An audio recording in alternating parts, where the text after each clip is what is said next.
Cybersecurity has become a critical area as far as internet users are concerned. The digital landscape, as we know it, is constantly evolving just as cyber criminals devise new ways to target users. Today on our Let's Talk Tech segment, we discuss the biggest internet dangers you and your family need to watch out for. With us to discuss this is lead for ISO of Africa, Henry Kobler. Henry, thanks for joining us here on Marketplace. Now, what are some of the internet dangers that users fall prey to, and how can they protect themselves against it? Thank you very much.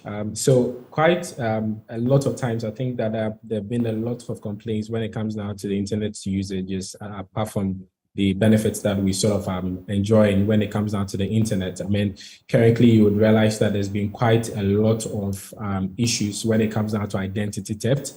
Quite a lot of people have sort of been looking and complaining about their identity being used on the internet to perpetrate fraud. Quite a lot of data breaches have also been a big problem in the industry. And we're looking at antiviruses, malwares. Antiviruses and malwares have actually just been a very normal phenomenon when it comes down to the internet usages. We've had quite a lot of issues when it comes down to phishing emails. I mean, I'm sure that quite a lot of people are beginning to see quite a lot of emails that are coming in from unauthorized sources or sources they are not sort of aware of and all of that. Fake websites have been a normal point when it comes down to the internet. With the current scams that has been coming on, I mean, from any parts, whether from mobile network parts or from normal usage pages, I think that it's actually been a big one.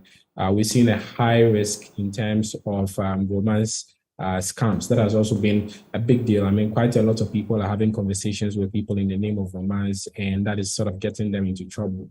And I think that in Ghana, one of the biggest of them sort of is that we're looking at cyberbullying. Quite a lot of people are experiencing cyberbullying. I mean, in terms of their reputation, the write-ups, the blogs, and all of those things coming in against them. And so some of these dangers sort of are posing a lot of risk and reputational damages to individuals and to corporate organizations. And I think that there's quite a lot of ways that we can look at in terms of preventing some of these things. Now, it raises the question, how strong is Ghana's cybersecurity system and also measures? I mean, in terms of the cybersecurity, it's always a growing trend. You can never say that you're actually 100% up when it comes down to protection in terms of cybersecurity.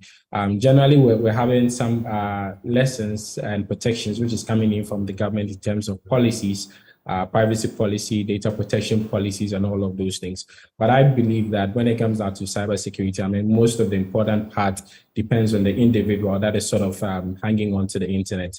I can assure you that almost about 80% of users that are using softwares like in terms of operating systems or even antiviruses that are sitting on a lot of PCs in Ghana currently are sort of pirated softwares. And so if you're having a pirated software which is running at the base of your computer, I mean, you can definitely understand the risk that is involved. And then you sort of hang on to quite a lot of these unauthorized Wi-Fi's and free Wi-Fi's that have been provided all over.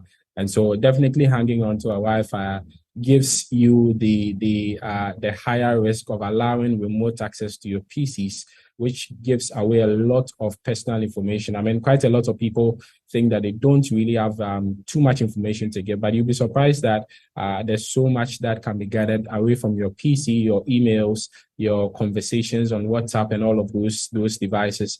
Basically, just hanging on to an unauthorized Wi-Fi. Quite a lot of people don't even use stronger passwords when it comes down to their computers. And so, I mean, whenever you sort of using the same passwords all over your accounts, just at the breach of one password, you're actually hanging on to the risk of just being exposed. Quite a lot of people don't also put in the required measures when it comes down to authentications. And so, I mean, quite apart from the two-factor authentication methods and SMS OTP methods, which are used to guard some of our systems. Most of people don't really like to go through that stress of always authenticating their accounts before they actually allow some access into most of these accounts. And if you're looking at how we sort of have a lot of banking apps floating on mobile applications. A lot of people don't like to put in that security measure. And so the government can probably just put in all the policies and all of those things to make sure cybersecurity is on the higher. But if we don't necessarily do that directly and ensure that we ourselves are getting checked, I think that we can always be at risk. Thank you so much, Henry Kobler. He's lead for Eyes of Africa.